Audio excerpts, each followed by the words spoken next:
Singer for Star Playhouse presents Dick Powell, Charles Boyer, David Niven, Ida Lupino.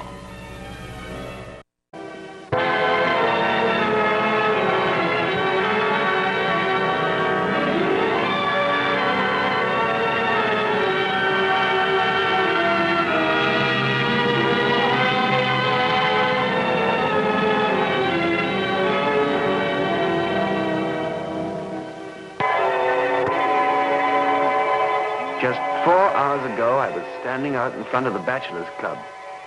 I was rehearsing what I was going to say to him for the 1000th time since I got on that plane in Chicago, trying to convince myself that it wouldn't be difficult, that things had changed. I should have known better. Nothing ever changes with Walter Pomeroy.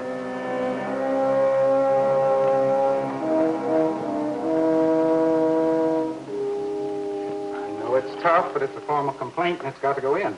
What does the guy expect? Miracles? Clerk, would you mind? He says his dinner's late. He says it's always late. He's got a load of martinis, that's what. He's always that way with martinis. Would you call Well, how did it come you didn't turn his order in? All right. You want the facts and figures? I'll give them to you. At 7:40, he calls the steward. 5 minutes later, I'm walking down the hall when his door flies open, and this guy nails me and blows his stack because I'm not there with all 7 courses. Wait a minute, don't pop your cork. Let me call him. Phone's tied up. Sure, the bar steward wants to sell Pomeroy 6 martinis before dinner. Let him serve the dinner, too. I've had it.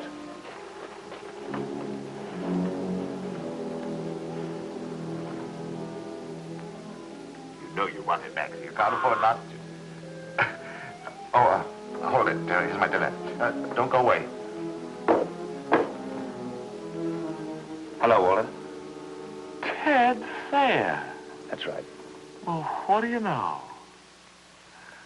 The old school tie. Come in. How long has it been? It must have been 5 years, hasn't it? I guess so. You're just in time for dinner, Theodore. The boy will be up in a minute. I'll order you something. No, thanks. I'm rather pressed for time. You mean to say you are turning down a free meal? Let's start off well, shall we, Walter? You've arrived now. You're an important man. I'm nobody. You can afford a patronizing posture rather that becomes you. In fact, I'm counting on that. Sit down. No, I don't think. You don't mind if I do that. A martini? No, thank you. I'm here on business. Oh, I figured you were. Well, I've assumed my patronizing posture. Go ahead. I left that newspaper in Chicago, Walter. I quit. Oh? Quit? Yes. Not fired. Quit. That's what I said. Why? Well, you remember Dan Allenby. Yeah, I have a letter for him. He's down in Florida now buying a newspaper. Little country sheet. There's nothing much, but the place is growing fast, and we'll be able to double the circulation in 6 months. I want to go in with him, Walter. How much is this little country sheet going to cost you? Well, the price is $20,000. I need half of it. Why did you come to me, Theodore? Because we were roommates and bosom pals for 4 years at dear old alma mater? I'm not begging, Walter. This is a loan. Heaven knows I lent you enough in the old days when I had it. I'll give you a note for it. It's a good investment for you, too, a newspaper and a growing community. Walter, I don't know what it was that set you and I at each other's throats in the old days. But whatever it was, I give up. You win. I've got to have this loan, Walter. You're the only man I know who... Shall we drink on it? Oh, yes. Thank you, Walter. To you. Oh, no. To you. To you and your courage. It must have taken plenty of courage for you to get down on your belly and crawl like that, didn't it? Your pride's gone. You haven't even got good sense. But you've got plenty of courage. Right between the old school tie and the fraternity pin. The red badge of courage. What about that loan, Walter? $10,000?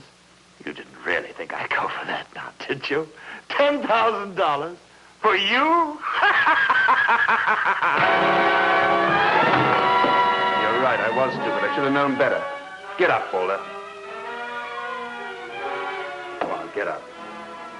Walter, get up. Walter, I won't bother you anymore. Walter, wake up. Walter, I didn't hit you that hard.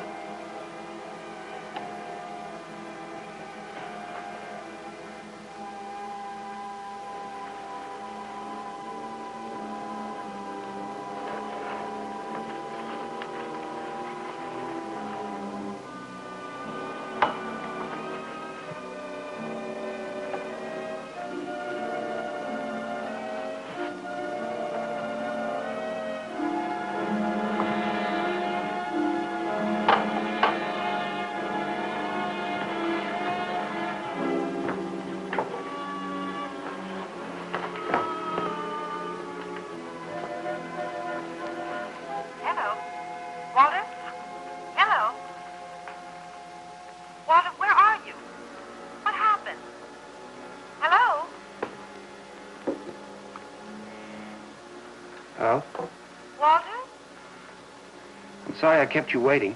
Walter, what happened? Little trouble with the waiter about dinner. Look, when I want a newspaper man, I'll call you. When I want impersonations, I'll catch the floor show at the Romany Club. Look, be a good boy, Theodore, and go get Walter for me. Who shall I say is calling? He knows. I made that pretty clear just before you barged in. I'm sorry, Don't apologize, Theodore. He had it coming. Look, now go pick him up off the floor wherever you left him and bring him to the phone. He's gone out for a minute. Why don't you give me your name and number, and I'll... He has them both. Dinner, Mr. Pomeroy. Hold it a minute. Forget it for now, Theodore. I'll call back in an hour. Mr. Pomeroy, I've got your dinner here. Wait. Give me your name. Persistent, aren't you? Walter's gone out for the evening. He won't be back till late. I don't call tonight. Make it tomorrow. Do you understand? No, I don't.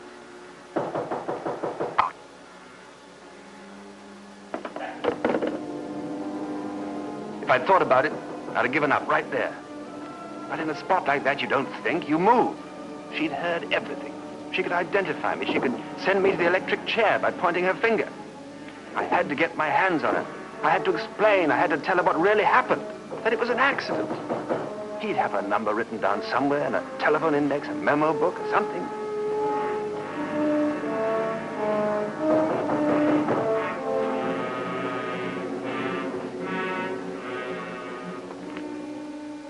Six martinis. Mr. Pomeroy, I got you a steak out here, sir.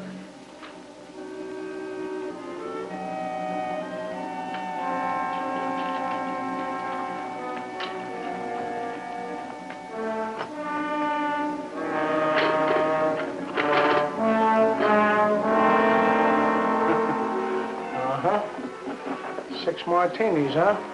You ought to know better, you dumb cluck. Mr. Pomeroy. Mr. Pomeroy.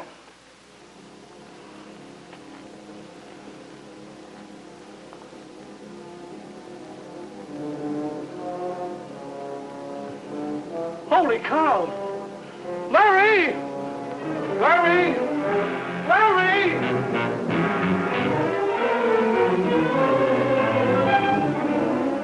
It's Pomeroy. What? Yeah, hurry up. Somebody knocked him off. Who did it? How should I know? But he's all alone. Nobody came out.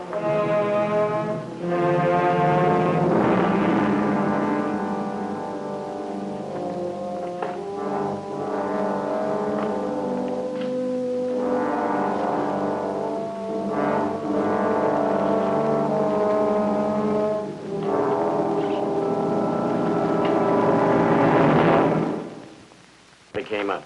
Somebody must have come up. But I would have seen him. We have a You stand. could have, but you didn't. Somebody hit him on the head. That could have been one of the other members. Did he have any enemies? Yeah, me.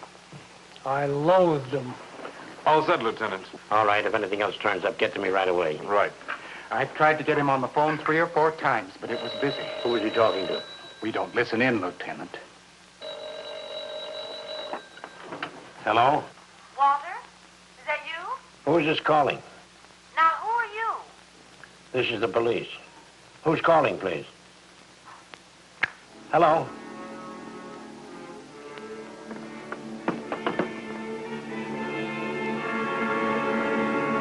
I started with the A's, a girl named Annalie at a Murray Hill number. Worked my way through the book. It was a matter of time now. The morning papers would be out around midnight. Walter was front page news. There'd be pictures, everything. And the minute she saw them, she'd know what she'd heard on that phone. No last names, no addresses.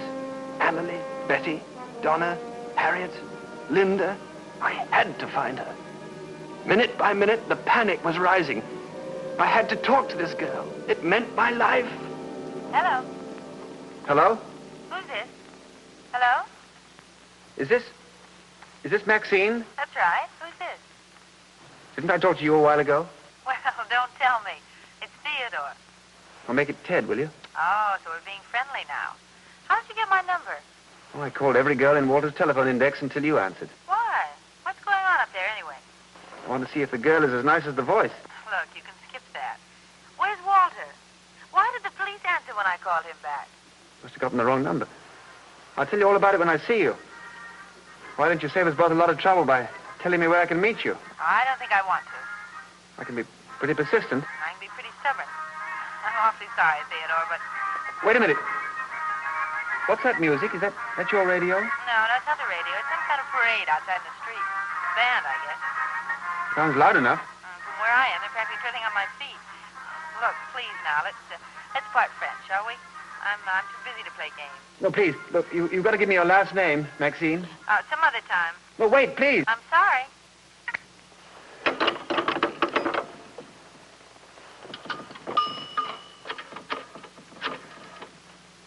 Information. Would you tell me, please, if you have a party by the name of William L. Smith at Plaza 38098? William L. Smith? Yeah, that's right. One moment, please. We have no record of a William L. Smith at Plaza 38098. Then who is listed at that number? I'm sorry, sir. We do not give that information. What's the address of the number? I'm sorry, sir, but I've got to have it, operator. It's extremely urgent. if you'll give me your name, sir, I'll connect you with the supervisor.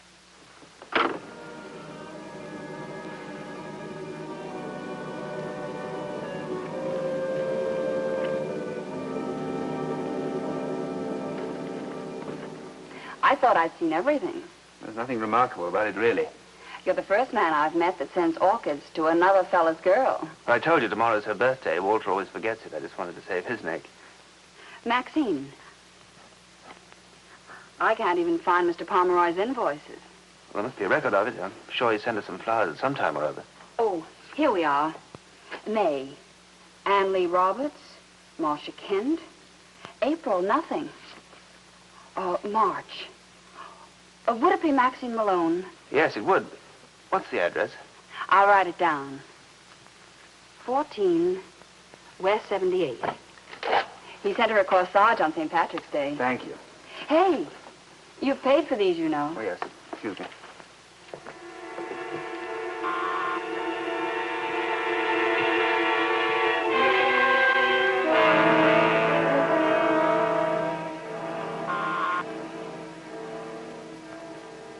Who is it? I have a package for Maxine Malone. Are you Miss Malone? No. Well, I'm supposed to deliver this personally. Is she in? She works late, not back yet. What time? Sometime between 12 and 1. Come back later, huh? I'm busy. Look, I'll take it to the place she works. Where is that? Well, you got me. She took a new job last week somewhere on Fifth Avenue, she said. Didn't she say where? Nope. Close by, though. Most of them takes the subway to work. She walks. Crazy about the park. The park? Yeah. Well, sorry, I gotta go. Night.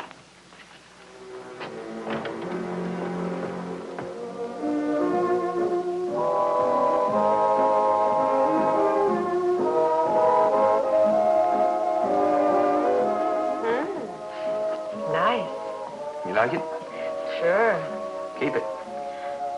You mean I can have it? No, don't talk about it. Just take it. Well, gee, thanks. You're welcome. Oh, go on. Leave me alone, will you?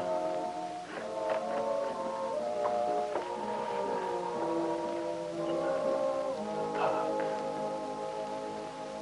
Fifth Avenue, somewhere on Fifth Avenue.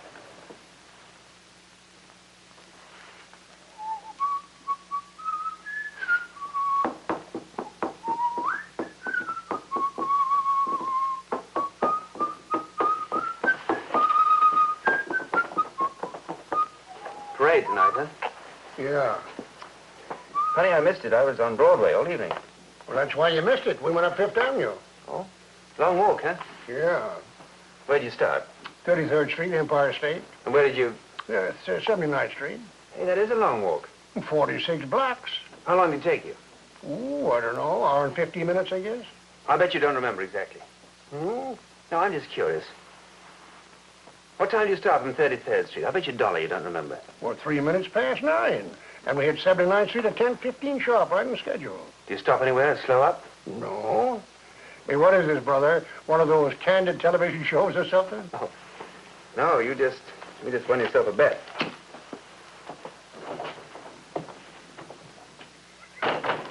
He gave me $1. Well, look what he gave me. 46 blocks in 72 minutes. About a minute and a half per block. The band had marched by so close they almost covered her voice on the phone at exactly 10 o'clock. I remembered looking at my watch. Somewhere near 69th Street. Probably on a ground floor. A girl who worked regularly until midnight. I started at 65th and worked my way north as far as 69th Street. But, of course, it was hopeless. There was a light on in the lobby of a building, just off the avenue. I decided to call her again.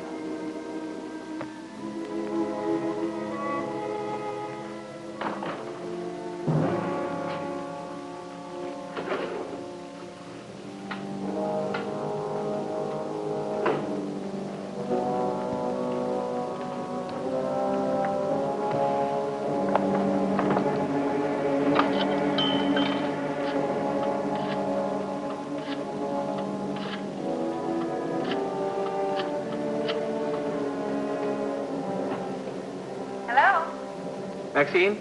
Well, here we go again. What is it this time, Theodore? I'm still trying to wear you down. Because you like my voice? That's right. Never mind that, Theodore. Look, you've got to tell me what happened to Walter. I told you, he went out. He can't be back yet. I don't believe you. I want to know what's going on. Look, just a minute, Ted. Hold on. Oh, Bob, I was just getting ready to leave. I wanted to talk to you.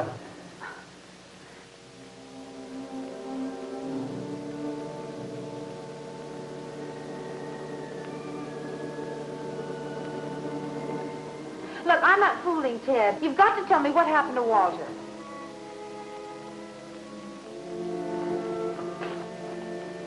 Hello? Maxine, Yes? do you have the time?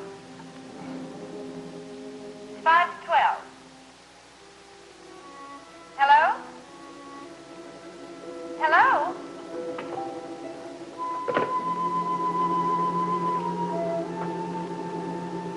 I knew at last what I would have to do. I had no idea what Maxine had said to the policeman at the counter, but I couldn't take any chances. The panic that had been snapping at my heels for hours surged up and overwhelmed me.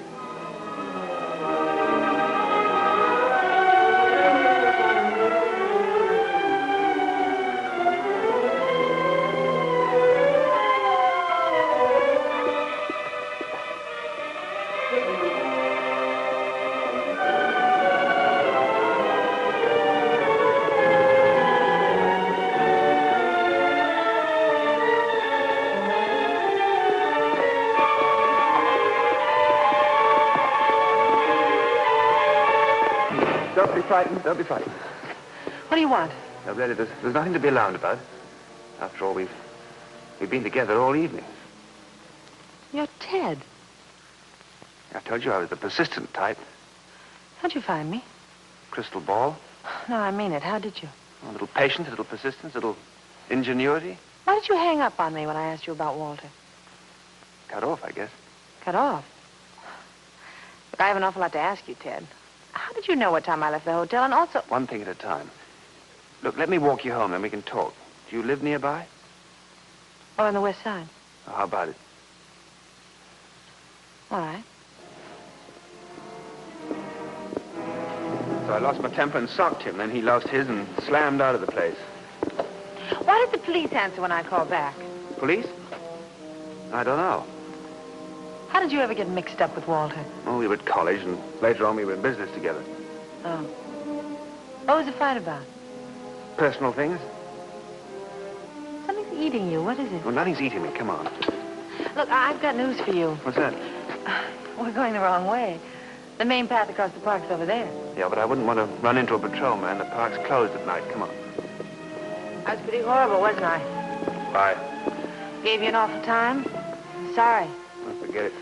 I guess I thought you'd be like Walter. What is it? Tell me.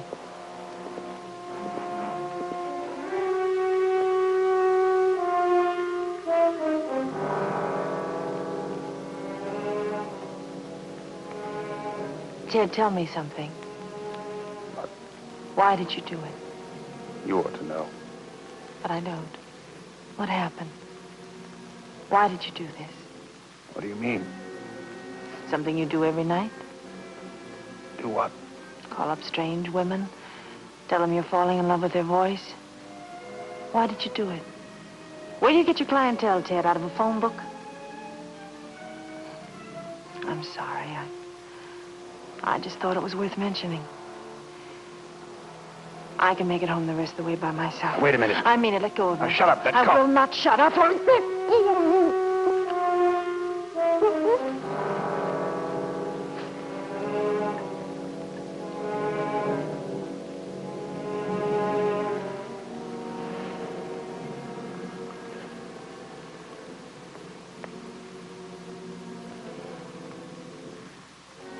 He's gone.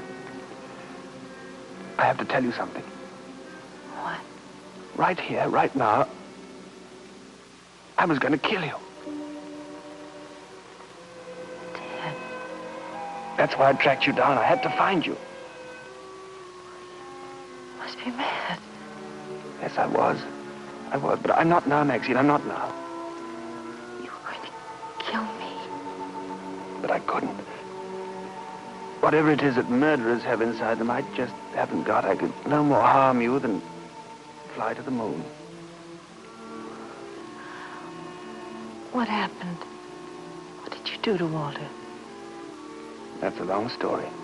What is it? I want to know. Tell me. All right. You want to know what's the matter? You want to know what's wrong with me? I'll tell you, but it'll take some while. But I want you to hear it all. So that's it. That's what happened. It's all there in that paper. Lawyer attacked in City Club. Bruised and bleeding after an attack by an unknown assailant, Walter Pomeroy, noted criminal lawyer, still refused to disclose the identity of the man who visited his rooms at the Bachelor Club at a late hour last night. Dr. James Penrose, attending physician, said Pomeroy suffered a possible concussion from a severe blow on the head, but was otherwise progressing nicely and would be released from City Hospital in 24 hours. Don't believe it. But you can. And you can stop worrying. So it wasn't my voice that attracted you at all? Oh, it's a lovely voice. It's the most wonderful voice I've ever heard. Well, I guess I better go now. No. After what happened? Nothing that a cup of coffee won't cure. You got 20 cents?